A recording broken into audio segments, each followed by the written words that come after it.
Hello everyone. तो एक बहुत ही कॉमन क्वेश्चन है सब लोगों का कि हमें इंग्लिश समझ में आती है, बोलने में नहीं आती है। इसका रीज़न क्या है? इसका रीज़न बहुत सारे टीचर्स ने बहुत सारे अलग अलग दिए हैं। मैं बार बार एक ही रीज़न बोलता हूँ और मेरे हिसाब से वही रीज़न है। सबसे पहला रीज़न तो कॉन्फिडेंस है कि आपको अपने इंग्लिश पर ही कॉन्फिडेंस नहीं है। ठीक है, you are not confident about your English. दूसरी चीज़ है प्रेपोजिशंस। प्रेपोजिशन एक बहुत ही वाइटल रोल प्ले करती हैं इस चीज़ में। जैसे मैंने अभी एक सेंटेंस बोला कि you are not confident about. अब लोगों को यहाँ पर अगर मैं बोलूँ कि मैं इंग्लिश में कॉन्फिडेंट नहीं हूँ तो दिमाग क्या बोलता है? इंग्लिश में तो इन लगा दो, I am not confident in English. लेकिन ये सेंटेंस गलत है। लेकिन अगर यही चीज़ कोई हमारे सामने बोले और उसने बोला कि I am not confident about my English, तो हम उस अबाउट पर ध्यान ही नहीं देंगे। हमारा ध्यान कहाँ गया? I am not confident English. ये बोल दिया, इंग्लिश में कॉन्फिडेंट नहीं है, तो हमें समझ में आ जाता है। लेकिन जब हम बोलते हैं तो प्रॉब्लम आती है। ये एक बहुत ही बड़ी प्रॉब्लम है और इसी प्रॉब्लम को इरेडिकेट करने के लिए मैंने अपनी क्लासेस में एक प्रॉपर सीरीज़ चालू करी है।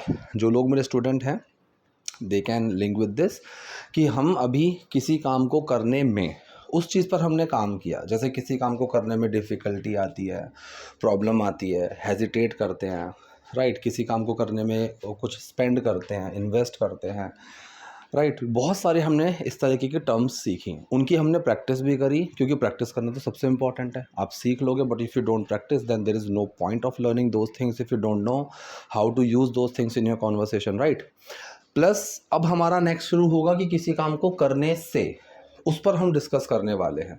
तो बहुत सारी चीज़ें हैं जो अभी हम डिस्कस करेंगे and I think this is one of the most important reasons why lots of people hesitate to speak English. अभी मैंने फिर से बोला कि इंग्लिश बोलने में हेजिटेट करते हैं, बोलने में। लेकिन इंग्लिश में क्या बोला? Lots of people hesitate to speak. तो हेजिटेट के साथ टू प्लस V1 आ गया। ठीक है, इस चीज़ पर हम ध्यान नहीं देते हैं। ये चीज़ें सीखनी बहुत ज़रूरी हैं और अगर आपको ये चीज़ें आती हैं you will feel very confident about speaking English. English बोलने में कॉन्फिडेंट फील करोगे तो फिर से अबाउट प्लस ING आया। कितनी छोटी छोटी सी चीज़ें हैं, लेकिन यही चीज़ें इंपॉर्टेंट हैं और यही चीज़ें आपको इंग्लिश बोलने से रोकती हैं। ठीक है, और इन चीज़ों का अगर काम कर लोगे तो हो जाएगा काम। फिर उसके बाद सेकंड स्टेप आता है कि आप इंग्लिश बोलोगे कैसे। उसके भी अलग अलग तरीके हैं। अगर मैं सीधा इंग्लिश में बात करने के लिए आपको बोलूँ तो शायद यू विल स्टार्ट फॉल्टरिंग, है ना। तो उसके अलग अलग मेथड्स हैं कि आप हिंदी प्लस इंग्लिश दोनों को साथ में लेकर चलो। आप अपने सेंटेंस को रिपीट करो, जस्ट रिपीट योर सेंटेंसेस। जो भी आप हिंदी में बोलते हो, whatever you speak in Hindi, same sentence को आपको इंग्लिश में रिपीट करना है। You have to repeat the same sentence in English. वही चीज़ मैं अभी कर रहा हूँ, I am doing the same thing.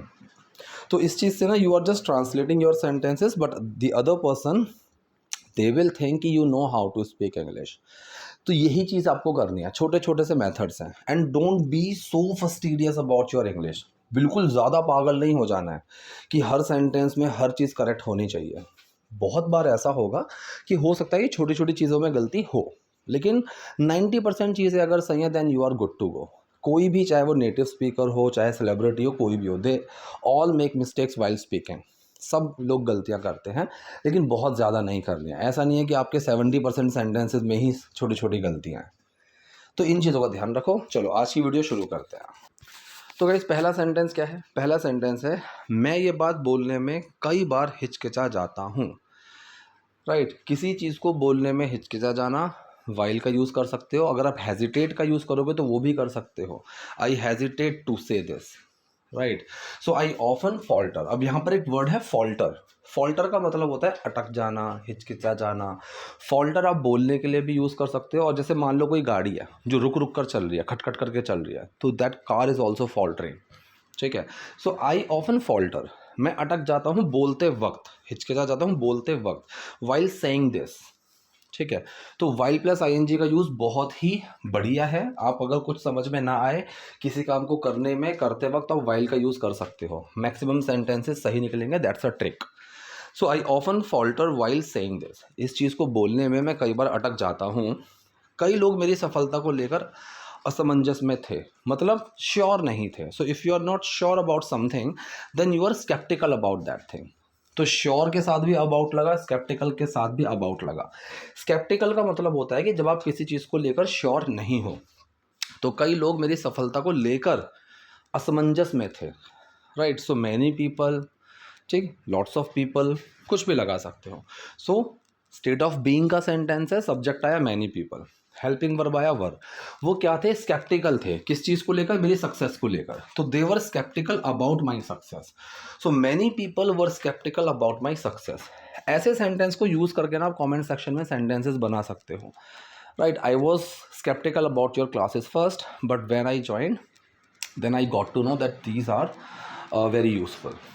ठीक है, these are very useful classes, बन गया। So many people were sceptical about my success. वो मेरे साथ थोड़ा अजीब व्यवहार करते थे, तो they use to treat me a little strange. ऐसे अगर आपको बोलना हो तो बोल सकते हो। कोई काम किया करते थे, दे यूज टू का इस्तेमाल तो हम करेंगे। तो they use to behave a little strangely with me. Strange में एल वाई क्यों लगा, क्योंकि अब ये यहाँ पर एडवर्ब है। ये किसको दिखा रहा है, बिहेव करने को। वो बिहेव किया करते थे। ठीक है, they use to treat me a bit strangely, ये भी आप बना सकते हो, वो भी सही है। They use to behave a little strangely with me. तो बिहेव के साथ क्या लगाया, विद। राइट, वो मेरे साथ अच्छे से बिहेव नहीं करते हैं। ठीक है, ऐसे तो they don't behave good with me, ऐसे आप बना सकते हो। They use to behave a little strangely with me. मैंने देखा कि कई जगह मेरे दोस्तों को बहुत इज्जत दी जाती थी। मैंने देखा, आई नोटिस्ड, आई सॉ, कुछ भी लगा सकते हो। मेरे दोस्तों को इज्जत दी जाती थी, क्या सेंटेंस है, पास्ट इंडेफिनिट का पैसिव सेंटेंस है। ऑब्जेक्ट कौन है, माय फ्रेंड्स। हेल्पिंग वर्ब लगेंगे वर, किसी को इज्जत देना। वैसे तो कई सारे टर्म हैं, गिव रेस्पेक्ट भी लगा सकते हो। राइट, प्रायोरिटी भी का भी यूज़ कर सकते हैं, लेकिन इंग्लिश में एक टर्म होती है, to put someone on a pedestal. ठीक है, इसका मतलब भी सेम होता है कि किसी को बहुत मानना, किसी को बहुत वैल्यू देना। तो you are putting something on a pedestal, कि आप उस चीज़ को बहुत ज़्यादा महत्व दे रहे हो। Right, so I notice that my friends were put on a pedestal in many places. Eight many places नहीं, इन मैनी प्लेसेस। ठीक है, दोनों सही हैं ग्रामेटिकली, लेकिन दोनों में फ़र्क आ जाता है। ठीक है, तो फिलहाल इन भी लगा सकते हो, ऐट का यूज़ करना चाहो कर दो, ग्रामेटिकली सही है। So I notice that my friends were put on a pedestal in many places.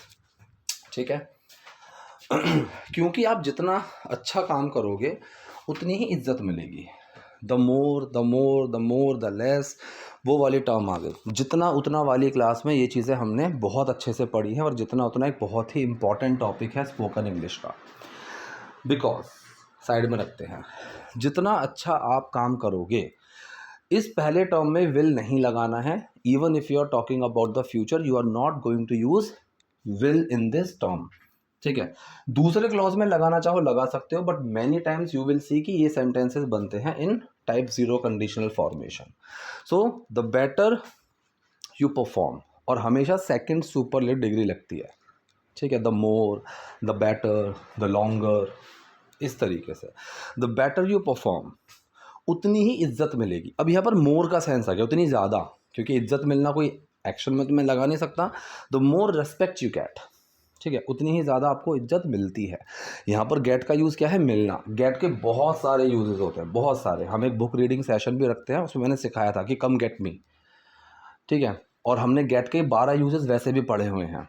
कोई चीज़ मिलना, समझना, आना जाना, पहुंचना, इन सब में हम गेट का यूज़ करते हैं। I am getting home, I have got home. Right, तो गेट के यूजेस समझने बहुत इंपॉर्टेंट है। So because the better you perform the more respect you get. Get की जगह अगर मैं यहाँ रिसीव लगाऊं तो भी सही है। चलिए, ज़्यादा प्रसिद्ध ना होने की वजह से सब मुझे नज़रअंदाज कर देते थे।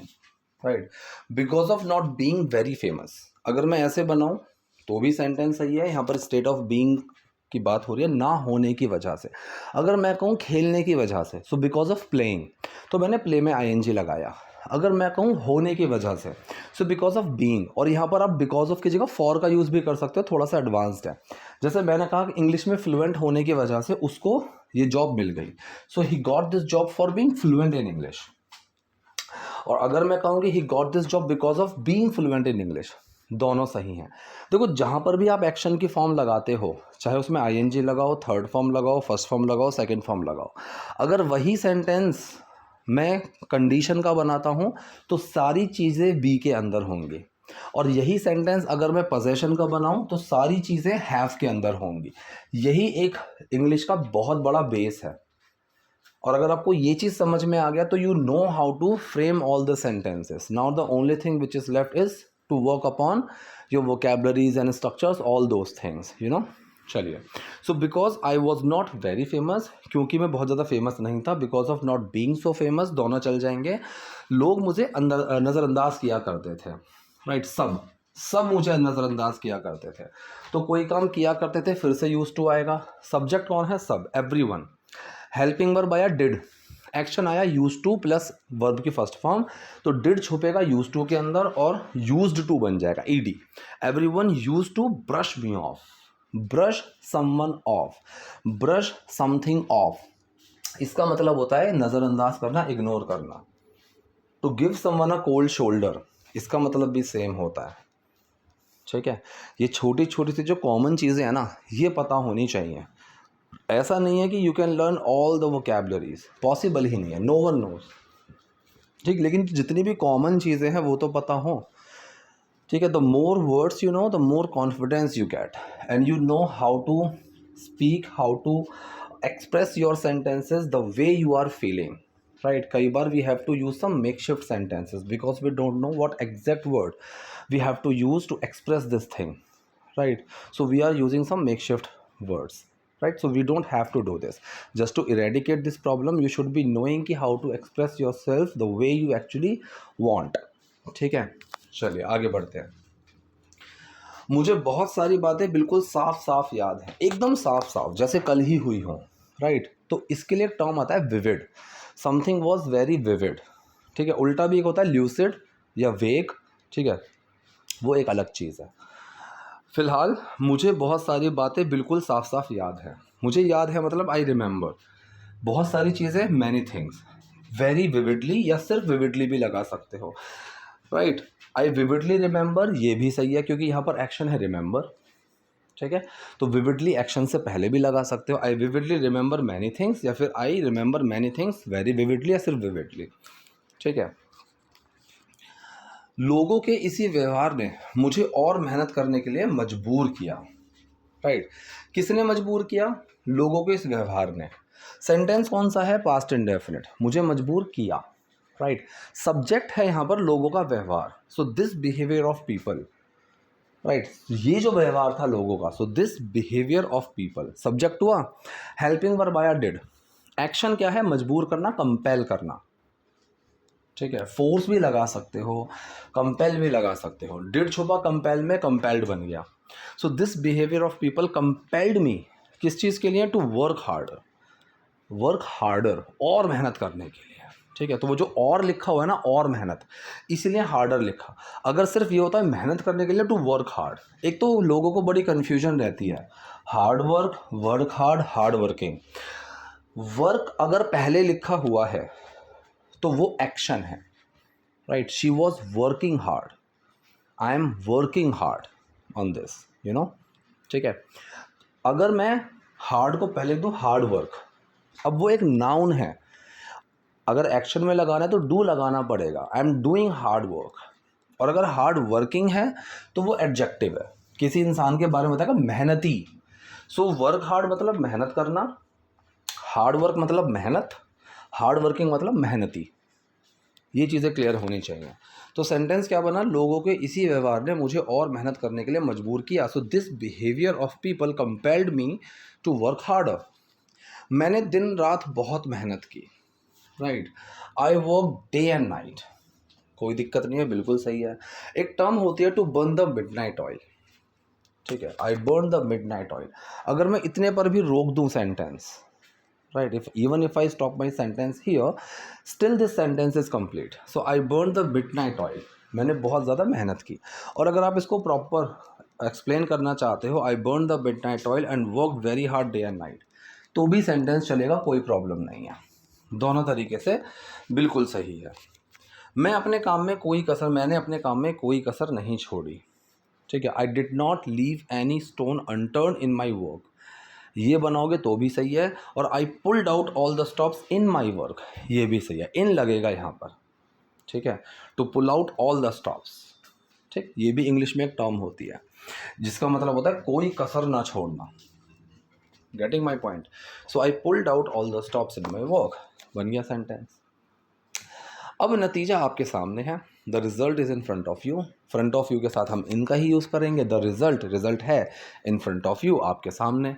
स्टेट ऑफ बीइंग का सिंपल सा सेंटेंस है। सो if you see the only things that like that are actually bottlenecks are the ones we are using with actions, those prepositions part, है ना।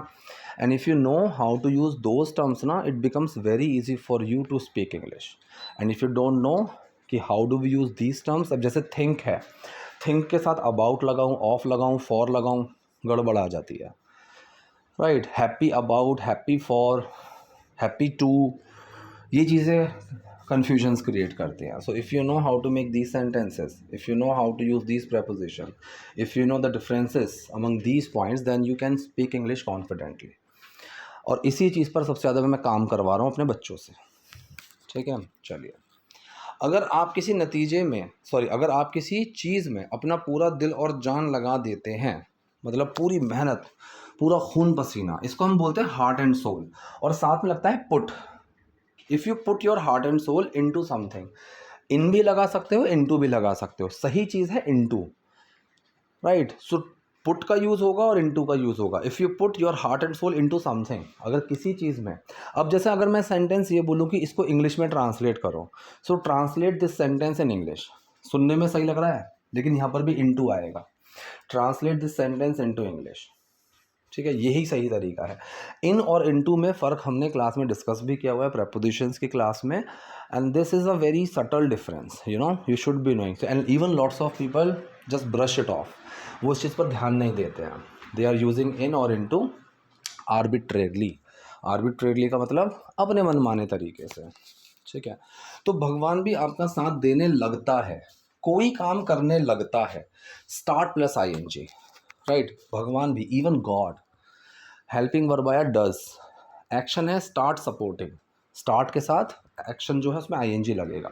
डज किस में छुपेगा? स्टार्ट में, तो वो बन जाएगा starts. Even God start supporting you, भगवान भी आपको सपोर्ट करने लग जाता है। और मैंने ऐसा किया है, इसीलिए मैं ये बात आज आत्मविश्वास से कह रहा हूँ, राइट। और मैंने ऐसा किया है, and I have done this, या फिर and since I have done this. Since का मतलब चूंकि, लोगों को सिंस और बिकॉज में फ़र्क समझ में नहीं आता, राइट। लोग बोलते हैं because it was raining so I got late, लेकिन ये सेंटेंस प्रिसाइजली देखा जाए तो गलत है। Since it was raining I got late because it was raining, ये सही है, फ़र्क है दोनों में। So and since I have done this, क्योंकि मैंने ऐसा किया है, इसीलिए मैं ये बात आत्मविश्वास से कह सकता हूँ, I can say it with confidence, ठीक है। आई कैन पॉन्टिफिकेट इट, एक और टर्म होती है टू पॉन्टिफिकेट, यूज़ करना चाहो कर सकते हो। Pontificate is like to brag about something, किसी चीज़ के बारे में बहुत बढ़ चढ़ कर एकदम कॉन्फिडेंस के साथ बोलना, तो दोनों में हल्का हल्का सा फ़र्क आ जाता है। अगर आप नॉर्मल सेंटेंस रखोगे, still your sentence is correct. Lots of speakers are there, they don't use many fancy sentences, they speak some simple sentences and still they sound very good because they are very confident, right? They are very confident about their sentences कि whatever I am speaking that is correct. So this brings a lots of confidence to them, and that is the reason they sound very good. So it's not only about you have to speak some fancy sentences every time. You can rather choose speaking simple sentences and still you can sound very confident. ठीक है, तो sentence यहाँ पर क्या बना, and since I have done this I can say it with confidence. तो आज की वीडियो में इतना ही। आई होप आपको वीडियो पसंद आई होगी। Still if you have any doubt तो कमेंट सेक्शन में आप लिख सकते हो। वीडियो पसंद है लाइक कीजिए, नए हैं लाइक सब्सक्राइब जरूर कीजिए। Thank you.